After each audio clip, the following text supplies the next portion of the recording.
3 महीने में बर्बाद हुआ यूक्रेन। हजारों किलोमीटर की सड़कें नष्ट, 300 से ज्यादा पुल हुए ध्वस्त, शहरों में पसरा सन्नाटा। रूस यूक्रेन युद्ध 4 महीने में प्रवेश कर गया है, लेकिन जंग खत्म होती दिखाई नहीं दे रही है।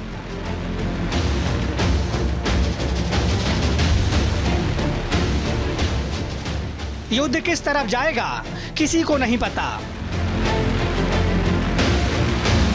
रूसी फौज लगातार बमबारी कर रही है। 100 दिनों से जारी जंग में यूक्रेन अस्तित्व बचाने में लगा है।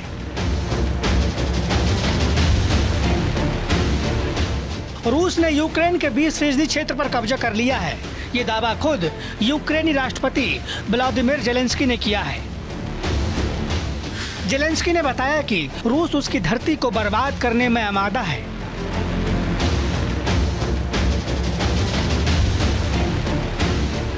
जंग के बीच यूक्रेनी राष्ट्रपति ने महात्मा गांधी को याद किया और पुतिन को नसीहत दी कि उन्हें इस युद्ध में कभी भी जीत हासिल नहीं हो सकेगी।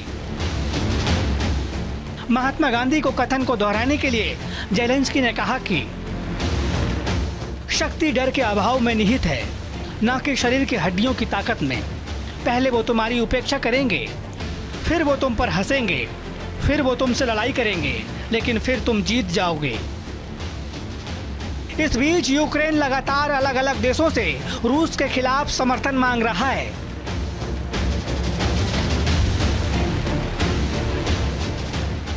यूक्रेन ने भारत से कहा कि जंग खत्म होने के बाद भारत यूक्रेन की सुरक्षा की गारंटी बने।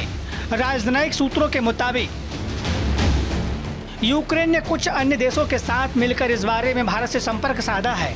यूक्रेन उम्मीद कर रहा है कि जंग के बाद बुनियादी सुविधाओं को फिर से पटरी पर लाने के काम में ही भारत मदद करेगा। दरअसल भारत जंग खत्म करने के लिए रूसी राष्ट्रपति पुतिन और यूक्रेनी राष्ट्रपति जेलेंस्की से बात कर चुका है। और तो और भारत और रूस काफी पुराने मित्र देश हैं। भारत कभी भी खुलकर रूस के खिलाफ नहीं गया है। ऐसे में यूक्रेन को लगता है कि जंग को खत्म कराने और फिर से जीवन बसाने में भारत अहम रोल निभा सकता है।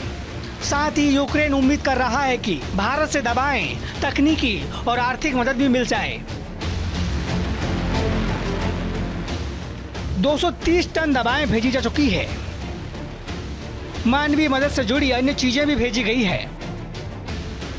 सरकार के अलावा निजी कंपनियां भी मदद में शामिल हैं। दवा कंपनियों ने $7-8 मिलियन की मदद भेजी है। जंग से यूक्रेन में हर तरफ तबाही की तस्वीरें दिखाई दे रही है। बताया जा रहा है कि युद्ध से यूक्रेन काफी बर्बाद हो गया है।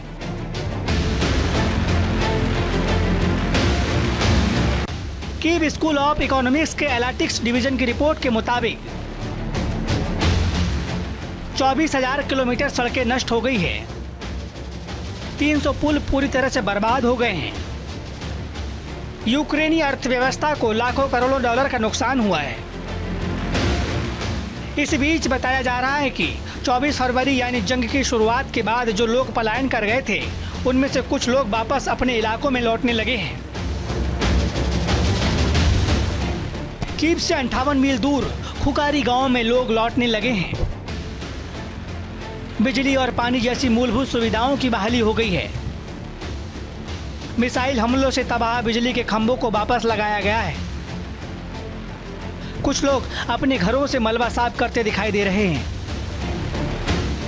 इस बीच यूक्रेन के राष्ट्रपति व्लादिमीर जेलेंस्की ने कहा कि जंग में हर रोज 100 सैनिक शहीद हो रहे हैं। 400-500 सैनिक रोजाना गंभीर रूप से घायल हो रहे हैं। युद्ध से यूक्रेन के 68 लाख लोगों को पलायन के लिए मजबूर होना पड़ा है। यूक्रेनी आबादी के हिसाब से ये महज 15% है। जंग की शुरुआत 24 फरवरी को हुई थी और अब इसे 100 दिन से ज्यादा हो गए हैं, लेकिन युद्ध पर ब्रेक लगता दिखाई नहीं दे रहा है। जंग को लेकर रूस भी अड़ा हुआ है और यूक्रेन भी पीछे हटने का नाम नहीं ले रहा है। इसका असर यूक्रेन पर तो हो ही रहा है, साथ ही रूस पर भी असर पड़ता दिखाई दे रहा है। रूस के आर्थिक हालात कमजोर हो गए हैं। लेकिन जंग खत्म करने के लिए दोनों देशों में से कोई तैयार नहीं है। दुनिया के कई देश युद्ध रोकने के लिए काफी कोशिश कर चुके हैं। मानवता के लिए भी जरूरी है कि युद्ध जल्द से जल्द खत्म हो, लेकिन इसे बदकिस्मती कहें या रूस की जिद, युद्ध खत्म होता नहीं दिखाई दे रहा है।